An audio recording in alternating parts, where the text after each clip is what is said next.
बिस्मिल्लाहिर्रहमानिर्रहीम। प्यारे दोस्तों, अस्सलाम वालेकुम। मैं हूँ रिजवान वज़ीर, आपकी खिदमत में हाजिर हूँ वज़ीरिस्तान लिंक से। आज हम वज़ीरिस्तान लिंक के हिस्टोरिकल सेशन से आपको हज़रत सालेह अलैहिस्सलाम का वाक़या सुनाते हैं। वाक़या शुरू करने से पहले मैं आपको बताता चलूँ कि अगर आप तारीख़ पर मबनी इस तरह के हकीकी वाक़यात के शौकीन हैं तो आप वज़ीरिस्तान लिंक को सब्सक्राइब करें और नीचे दिए गए बेल और सब्सक्राइब के बटन पर क्लिक करें ताकि हमारी हर नई आने वाली वीडियो आप तक बर वक्त पहुँचती रहे। शुक्रिया। तो आइए आते हैं अपने मौजू की तरफ। हज़रत सालेह अलैहिस्सलाम अल्लाह की जानिब से भेजे हुए नबी थे। आप अलैहिस्सलाम कौम समूद की तरफ से भेजे गए। आप अलैहिस्सलाम नेक कामों की तरफ बुलाते और बुरे कामों से रोक देते। कौम समूद गुनाहों में मुब्तला थी। कौम समूद के लोग आपस में एक दूसरे पर जुल्म करते थे। सालेह अलैहिस्सलाम ने अपनी कौम से कहा कि क्या तुम्हें कौम आद के बारे में मालूम नहीं है, उनका अंजाम किस तरह बरतनाक हुआ और अल्लाह ने किस तरह उन्हें सज़ा दी। कौम समूद का ख़ास पेशा भेड़ बकरियों की परवरिश और तिजारत थी। कौम समूद दौलत से माला माल थी और जिस्मानी तौर पर कवी भी थी। इस कौम की अखलाकी हालत अच्छी नहीं थी। ज़रा सी बात पर लड़ मरने के लिए तैयार रहते थे। बेगुनाह लोगों को कत्ल करते थे। कमज़ोरों का माल हजम करते, कमज़ोरों पर जुल्म ढाते, बूतों की पूजा करते। इस कौम को राह रास्त पर लाने के लिए अल्लाह ने हज़रत सालेह अलैहिस्सलाम को नबी बनाकर भेजा। हज़रत सालेह अलैहिस्सलाम उनसे कहा करते थे कि कौम, अल्लाह ताला की बंदगी करो, उसके सिवा कोई हकीकी माबूद नहीं। अल्लाह ने मुझे पैगंबर बनाकर भेजा है ताकि तुम्हें अल्लाह के गज़ाब से डराऊं।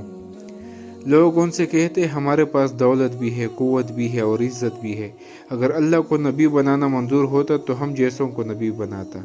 अगर अल्लाह हमसे नाराज़ होता तो हमारे खेतों को उजाड़ देता, हमें रहने के लिए आलीशान मकानात नहीं देता। हमारे पास बेशुमार ऊँट बकरियाँ हैं, सवारी के लिए घोड़े हैं।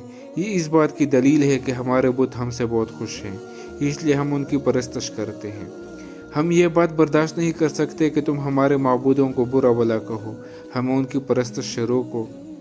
हम तो खुशहाल हैं, लेकिन तुम्हारी बात मानने वाले मुफलिस और गरीब हैं। तुम्हारी हालत भी ऐसी ही है। अगर तुम नबी हो तो इसकी दलील पेश करो, कोई मुआज़ा दिखाओ, हम देखना चाहते हैं। हज़रत सालेह अलैहिस्सलाम उनकी इस किस्म की बातों पर कहते हैं कि तुम ही बताओ, तुम क्या मुआज़ा देखना चाहते हो।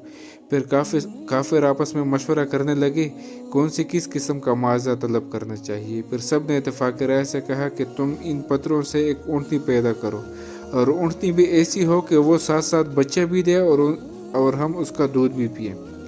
हज़रत सालेह अलैहिस्सलाम ने अल्लाह से दुआ की। जल्द ही दुआ कबूल हुई। पत्थरों के अंदर से एक ऊँटनी नमूदार हुई। ऊँटनी बहुत खूबसूरत थी। ऊँटनी के ज़ाहिर होने के बाद ही इस जगह घास हो गई और एक पानी का चश्मा भी जारी हो गया।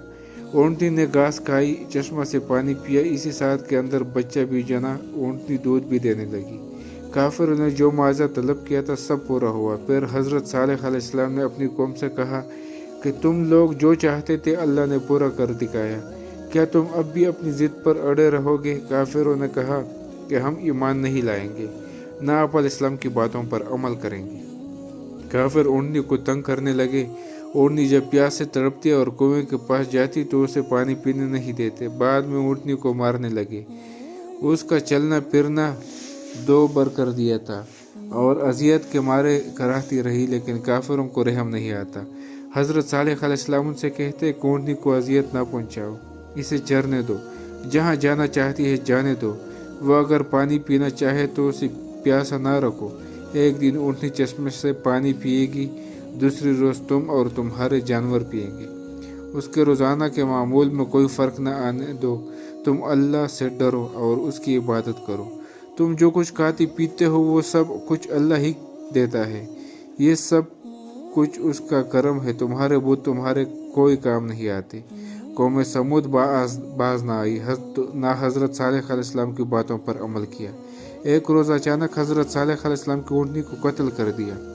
कत्ल की खबर जब आप अलैहिस्सलाम को मिली तो आप अलैहिस्सलाम सदमे से निडाल हो गए।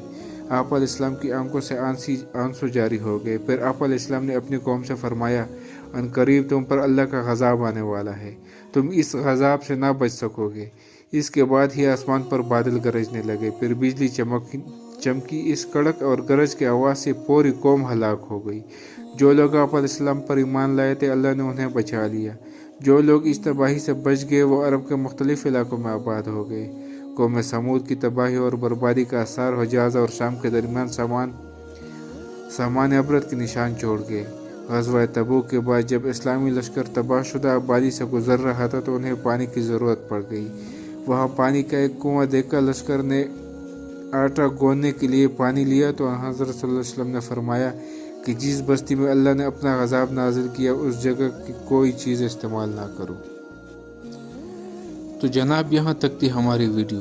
اگر آپ مزید کسی بھی تاریخی واقعے یا شخصیت کے بارے میں جاننا چاہتے ہیں تو نیچے دیے گئے کمنٹ سیکشن میں ہمیں اپنی رائے سے آگاہ کیجیے گا۔